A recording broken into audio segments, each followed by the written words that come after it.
بھائیوں یہ جو قرآن حکیم کا ہمارے پاس مصحف عثمانی ہے اس پہ سنی اور شیعہ کا اجماع ہے.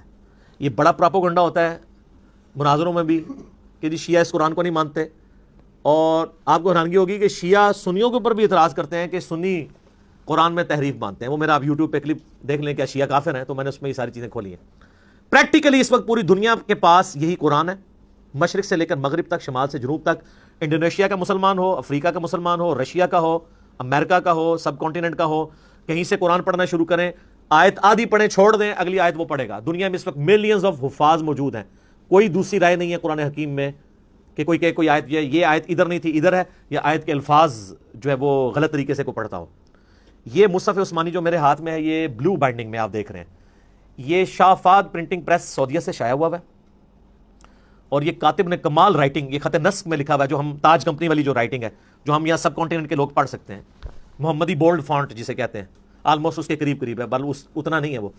عرب کے لوگ تو وہ ٹریڈ عربک فونٹ چلتا ہے جس کو یہاں کے لوگ اتنی آسانی سے, یہ انہوں نے بلو بائنڈنگ میں سعودیہ والوں نے سب کانٹیننٹ کے لوگوں کے لیے اور باقی لوگوں کے لیے چھاپا ہوا ہے, اور گرین جو بائنڈنگ ہے گرین کلر کی اس میں انہوں نے عرب کے لوگوں کے لیے, اس میں عربی دوسرے سٹائل میں لکھی ہوئی ہوتی ہے, وہ چپٹی سی خط ریحان ٹائپ کی. یہ بلو بائنڈنگ میں, اور یہ کاتب ہے دمشق کا, شام کا, اس کا نام ہے عثمان طاہا. یہ اس کاتب نے لکھی ہے, اور کمال اس نے لکھا ہے, ایسے انداز میں اس نے رائٹنگ کی ہے کہ ہر صفحے پہ آیت ختم ہو رہی ہے. یہ کتنا بڑا کمال ہے کہ آلموسٹ آپ یہ دیکھ لیں کہ یہ قرآن حکیم جو میرے پاس مصحف ہے اس کے 600 کے قریب 600 پلس صفحات ہیں, اور ہر صفحے پہ آیت ختم ہو رہی ہے. اور یہ بھی نہیں کیا کہ الفاظ کو توڑ موڑ دیے جائیں, ایک جتنے الفاظ ہیں, اور اس نے اس زبردست انداز میں اس کو لکھا ہے. کمپیوٹر میں تو یہ پاسبل تھا, اس بندے نے ہاتھ سے لکھا ہے, کتنا بڑا کارنامہ ہے اس بندے کا. اور یہ اللہ نے اس کو اتنی قبولیت دی ہے کہ آج دنیا میں یہی قرآن چھپ رہا ہے, عثمان طاہا کا لکھا ہوا. یہی قرآن ایران والوں نے بھی اس سے یہ مخطوطہ لیا ہوا ہے, ایران میں بھی یہی قرآن چھپتا ہے جو سعودیہ سے. آپ ایران ہو گیا, بس یہ ہے کہ اس کی بائنڈنگ ریڈ ہے, اس کی بلو ہے, ایران والوں نے اس کا ذرا کلر ڈیفرنٹ کر لیا ہے, قرآن ایک ہی ہے. اچھا آپ کو پڑھایا گیا جو شیعہ 40 پارے مانتے ہیں قرآن ہو رہا ہے, آج تک آپ نے خود جا کے کبھی شیعہ کی کسی امام بارگاہ میں جا کے قرآن اٹھا کے چیک کیا ہے؟ پراپوگنڈا چلتا ہے سر. جب آپ اس طرح کے جھوٹے پراپیگنڈے کرتے ہیں نا, پھر اس کا نقصان یہ ہوتا ہے کہ جو مخالف ہے نا وہ اپنے اس عقیدے میں اور کانفیڈنٹ ہو جاتا ہے کہ یہ تو ہے ہی اتنے جاہل ہیں, جو اتنے جھوٹے ہمارے اوپر الزامات لگا رہے ہیں, تو ان کی باقی باتیں بھی غلطی ہوں گی. ایک اور آپ نے بڑا جھوٹ سنا ہوگا جی وہ شیعہ میں حافظ قرآن کوئی نہیں ہوتا. اسماعیلیوں کے بارے میں بھی بہت مشہور ہے سر. اسماعیلیوں میں ایسے ایسے خاندان ہیں کہ ہر بچہ ہی حافظ ہے. مجھے کوئی سے ایک بھائی نے ای میل کی, وہ بتانے لگا وہ اسماعیلی تھا, پھر میرے لیکچر سن کے وہ جو ہے وہ فرقہ واریت سے نکلا, تو مجھے بتانے لگا کہ ہمارے خاندان میں کوئی بندہ ایسا نہیں جو حافظ نہ ہو, لیکن بس حافظ ہی ہے, بلکہ حافظ ہے پنجابی والا, ترجمہ نہیں آتا, عقیدے قرآن کے مطابق نہیں. اور یہاں مشہور کیا ہے جی وہ شیعہ حافظ نہیں ہو سکتا. وہ اس لیے کہ شیعہ کے اندر یہاں پہ اب مدرسے بننے شروع ہیں حفظ کے, تو ادھر اس ہمارے سب کانٹیننٹ میں ٹرینڈ نہیں ہے حفظ کرنے کا, کیونکہ یہاں پہ زیادہ مدرسے تھے سنیوں کے, سنی یعنی بریلوی, دیوبندی, اہل حدیث تینوں, یہاں پہ وہ حفظ کرواتے تھے, پورا سسٹم چل رہا, تو ظاہر ہے وہ حافظ ہی بن کے نکلنے تھے. تو لیکن ایران میں آپ چلے جائیں, وہاں حفظ کے مدرسے ہیں, ہزاروں حافظ ملیں گے آپ کو. یہاں پہ بھی اب انہوں نے کچھ سلسلہ شروع کیا تو حفاظ ملیں گے.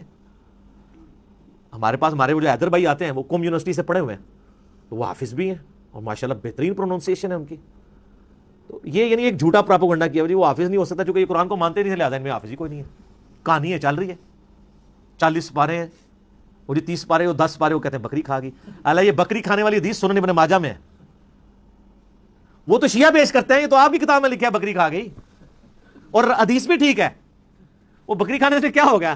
یہاں پہ بھی آپ دیکھیں کئی بار قرآن پاک کے نسخے جو ہے دریا میں دریا برد ہوئے ہوتے ہیں, کوئی ڈسپوز آف ہوئے ہوتے ہیں, تو وہ قرآن جو ہے وہ تو اس لکھے مصحف کا محتاج ہی نہیں ہے.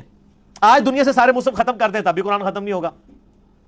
اسی لیے بخاری میں آتا ہے اللہ تعالیٰ علم جو ہے نا سینوں سے سلب کر کے نہیں نکالے گا, بلکہ علماء کو موت دے کر نکالے گا. جب تک سارے حافظ مر نہیں جاتے ہیں نا, قرآن نہیں دنیا سے ختم ہو سکتا. لکھا ہوا بے شک سارا ریکارڈ ختم کر دیں.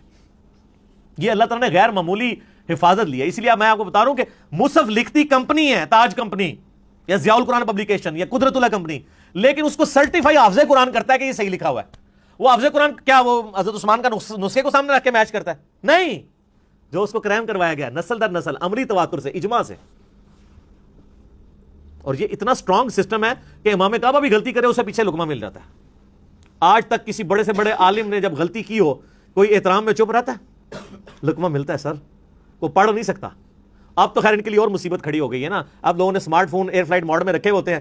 پہلے تو حافظ اتنی لمبی چھلانگیں مار جاتے تھے تراویح میں, تو وہ سامع کے ساتھ ملی بھگت ہوتی تھی کہ جو اس کو ویک پورشن یاد ہوتا تھا اس پہ چھلانگ مار دیتا تھا. اب چھلانگ مار ہی نہیں سکتا, اس لیے حفاظ کی بھی چھانٹی ہو رہی ہے. اب پکے حافظ ہی صرف قیام اللیل کروا سکتے ہیں رمضان کا, کچے حافظ کروا بھی نہیں سکتے, پکڑے جائیں گے, چھلانگ مار ہی نہیں سکتے. اچھا پھر وہ اتنے سارے سامعوں سے تو نہیں کوئی لڑ سکتا, ایک سامع کو تو کہہ سکتا ہے. ہم نے بڑی لڑائیاں ہوتی دیکھی ہیں کہ سامع غلطی نکالتا تھا تو 2-3 تو بس برداشت کرتے تھے, پھر وہ ایسے آنکھیں نکالتے تھے, اگلی بار وہ پڑھتے جاتے تھے. لیکن اب اتنے لوگ کھڑے ہیں, وہ تو نہیں پھر چھوڑیں گے کہ یہ آپ کیا پڑھ رہے ہیں. اس لیے اب آپ دیکھیں پکے حافظ, اچھا قرآن پڑھنے, اب لوگوں میں شعور بھی ہے یار قرآن سننا ہے ہم نے, یعلمون تعلمون نہیں سننا. تو لوگ بڑے یعنی کنسنٹریشن کے ساتھ ایسی مساجد کے اندر جاتے ہیں جہاں سکون سے قرآن پڑھا جاتا ہو, لوگ قرآن کو انجوائے کرتے ہیں. یہ یعنی اسمارٹ فون کی برکت اس حوالے سے ہے.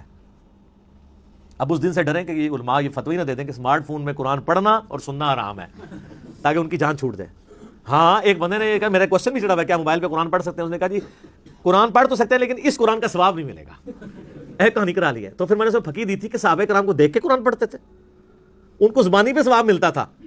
تو ہم اگر مصحف سے نہیں دیکھ کے پڑھ رہے ہیں, موبائل سے دیکھ کے پڑھ رہے ہیں, تو ہم تو ڈبل کام کر رہے ہیں, پڑھ بھی رہے ہیں اور دیکھ بھی رہے ہیں, تو ہمیں اتنا بھی ثواب نہیں ملے گا. وہ تو خالی زبانی پڑھتے تھے سوائے ان لوگوں کے جن کے پاس مصحف تھا اور وہ حافظ نہیں تھے. تو یہ حفاظ والا بھی پورا پراپوگنڈا کیا ہوا جی کہ وہ حافظ جناب ہو ہی نہیں سکتا کوئی.